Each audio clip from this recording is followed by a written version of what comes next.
Thank you very much.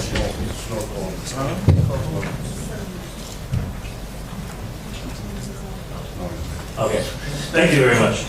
I'm going to present a summary of the chapters 3 and 4 of my forthcoming book, The Circassian Genocide. This portion deals with the ethnic cleansing of the mountains of Circassia by the Russian army under the command of General Nikolai Yevdokimov.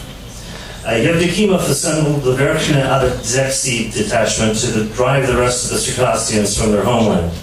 Abzak elders came to Yevdokimov and asked him to stop building roads and forts on their land, promising to live in peace and accept Russian suzerainty as they had, according to the peace treaty of 1859. Yevdokimov refused. Finally, he allowed them to send a deputation to Prince Baryatinsky in Tbilisi. When the deputation arrived, Baryatinsky was seriously ill, but his assistant, Grigol Beliani, suggested that they petition Emperor Alexander himself when he arrived in the region in the fall. In St. Petersburg, War Minister Dmitry Milyutin worked to influence the emperor into rejecting any proposal the Circassians made. In a letter to Alexander of September 10th, the defense minister dismissed the deputation as a trick and a last resort by a defeated enemy. Back in the Caucasus, Yevdokimov was continuing with the Caucasus conquest of Circassia unabated, rapidly constructing roads, forts, and settlements. Alexander arrived in Taman, 40 miles northwest of Anapa, on September 23rd. According to historian Semyon Nsadze, over 500 Circassians turned out to ask the emperor not to expel them from their homeland. He describes a touching and unlikely scene in which the Circassians laid down their swords, fell to the ground, and swore their fealty to the emperor. Alexander continued his tour, eventually visiting the Nizhny Adadzexi detachment on the 27th. The deputation arrived and met with Reserve Commander Milyanty Alshevsky, who counseled them on the accepted manner of presenting a petition to the emperor. The next day, the deputation, led by Ubek Representative Haji Berzega, met with the emperor. Alexander agreed to accept the Circassian submission on condition that they fulfill all the administration's demands, including the return of Russian deserters. Cartographer Mikhail Venyukov, who was present, reports what happened next. Quote, after the sovereign's gracious reception of the delegates, Count Yevdokimov became frightened by the idea that the mountaineers would accept the emperor's proposition and remain on their land under Russian protection, which he didn't want to allow, having already made up his mind to expel them from the mountains to the last man. Aware of the Asiatics' naivete, he ordered Colonel Abdurrahman, an ethnic Circassian with whom he was close, to go to them that night and convince them that they could now demand everything, even the withdrawal from our troops from beyond the Lava and the Kuban, and the dismantlement of our fortresses, end quote. The statement Berzega gave the emperor the next day began by enumerating Russian violations of the Peace of 1859, followed by an offer of peaceful coexistence if the Russians would stop building roads and fortifications in the mountains and would take care in locating new Cossack stanitsi so that the Circassian herding routes wouldn't be disrupted. Essentially the same thing that the Circassians have been asking for since the 1760s. Alexander was offended and gave the Circassians 1 month deadline to decide whether they wished to move to the lowlands or to emigrate to Turkey. Whether the final form of the petition was influenced by Abdurrahman or not is unclear, but Venyukov was convinced that it was Yevdokimov's plot that sabotaged the meeting. As for Abdurrahman, Venyukov admits that he couldn't tell if he believed Yevdokimov was a co-conspirator in the Count's insidious plan to dupe his countrymen. At the beginning of November 1861, the final Russian assault on the Circassia began with 65 combat battalions, 25 Cossack divisions, and 100 cannons. Reports abound of massacres throughout the final campaign, some for revenge and some for expediency's sake.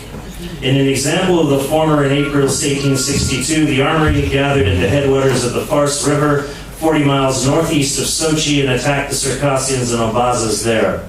The battle continued up the mountains where the Russians encountered a large Circassian contingent and were forced to retreat. In retaliation, the Russians slaughtered hundreds of Circassians they came across who had run out of ammunition. However, more frequently, the Russians simply found it expedient to use their cannons indiscriminately. In one instant, General Tikhotsky's men began building roads along the Belaya River in late June and bombarded the forest where the Circassians were hiding after their owls had been burned.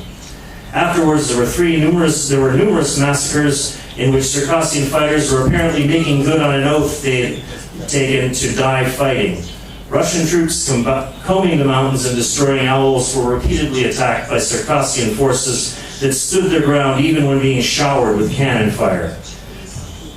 Officer Ivan Drozdov witnessed a battle in spring 1863 in which unarmed Circassians charged desperately, quote, literally throwing themselves on our bayonets. In the beginning, Yevdokimov concealed his plan to drive all the Circassians to Turkey despite Alexander's promise to grant them land north of the Kuban. As the campaign progressed, the entire Caucasus Command adopted the position that the only acceptable number of Circassians in the empire was none. In September 1863, Caucasus Staff Commander Alexander Kartsov argued falsely that since the Abzaks had repeatedly violated the 1859 treaty, they couldn't be trusted anywhere within Russia's borders. He concluded that the measures taken against the mountaineers may seem brutal, but they were compelled by bitter need. 50 years of experience has convinced us there can be no peace with a people who have no government and who don't even have a conception of reprehensibility of theft and banditry, end quote. Likewise, on October 4th, Yevdokimov unambiguously argued for the deportation of all Circassians to Turkey. Quote, as long as military forces are here and the police keep various rumors from spreading, the native population will no doubt remain peaceful. But as soon as some pretext appears for foreign interference, naturally the intriguers in Constantinople will continue to keep large native population here under observation and will continue all their efforts toward inciting them in a more or less hostile manner towards us. With this in mind, we will have to keep extra forces in the region, take special precautions, and establish a special surveillance regimen into the Western Caucasus, and consequently spend excessive funds. Even the most insignificant circumstances that occur when we're not well prepared can suddenly increase governmental expenses in the Kuban Oblast. Yevdokimov's emphasis on the costs of keeping the region secure was due to the emperor's ambivalence toward financing the deportation. Yevdokimov was trying to convince the emperor that the cost of allowing the Circassians to stay would exceed the cost of deporting them. By early 1863, the war was all but over, and all further Russian actions can only be described as ethnic cleansing of the civilian population. By May, the Russians completely occupied the heart of the Jeddah lands and were moving on the Abzaks. According to Drozdov, those who did surrender were given a choice to be settled where the Russians ordered them or go to Turkey. Cartographer Venyukov provides a different picture. Quote, the war was conducted with implacable, merciless severity. We went forward step by step, irrevocably cleansing the mountaineers to the last man from any land their soldiers set foot on. The mountaineers' owls were burned by the hundreds just as soon as the snow melted, but before the leaves returned to the trees. We trampled and destroyed their crops with our horses. If we were able to capture villagers by surprise, we immediately sent them via convoy to the shore of the Black Sea and farther to Turkey. Sometimes, to the credit of our troops, rarely, there were atrocities bordering on barbarity, end quote. By August, the Abzaks were begging the Russians to remain at their homes until October so that they could harvest their grain, but Yevdokimov refused. In September, the Russians occupied the Uruk Valley in eastern Circassia and chased the Hamish, a perennially pro-Russian tribe, to the peaks of the Caucasus Mountains, where they were trapped. Most fled over the ridge, and by late summer, Yevdokimov's army crossed the mountains and started driving them toward the coast. In summer 1863, the operation became even more methodical and thorough. A unit would travel up a river valley in search of owls, and the Circassians would flee into the woods. The Russians would burn the owls and any food they found, round up all the livestock, and go back down the mountain. There they would wait for a week or two, and then travel even further up the river valley in search of any makeshift huts the Circassians had built and burnt them. This process would be repeated 2 or 3 times until Yevdokimov was satisfied that everyone was either dead or driven out. This brings up an interesting point. In his field reports in the archives, Yevdokimov regularly admits statistics on Circassians sighted or captured while meticulously recording all other details. This stands in stark contrast to his description of Circassian attacks on Cossack stanitsi, in which he lists the approximate number of Circassians, locations, expeditions to find the attackers and rescue captured Cossacks, and so on. Here's a typical description of an operation in an owl. Quote, on August 27th, the battalions, 3 Dragoon squadrons, and 100 Astrakhan Cossacks, armed with 6 cannons, crossed the Shish early in the morning across from the Shirvanskaya Stanitsa, went into Shikotsk River Canyon, and setting up camp 4 versts beyond the Stanitsa, started clearing the forest in all directions. This continued until the 29th. During this time, enemy owls in the region were burned. A large number of Abzaks gathered near the detachment, but took no hostile actions. In the evening of the 29th, the detachment moved into a new position 3 versts farther along the Shikotsk Canyon. End quote.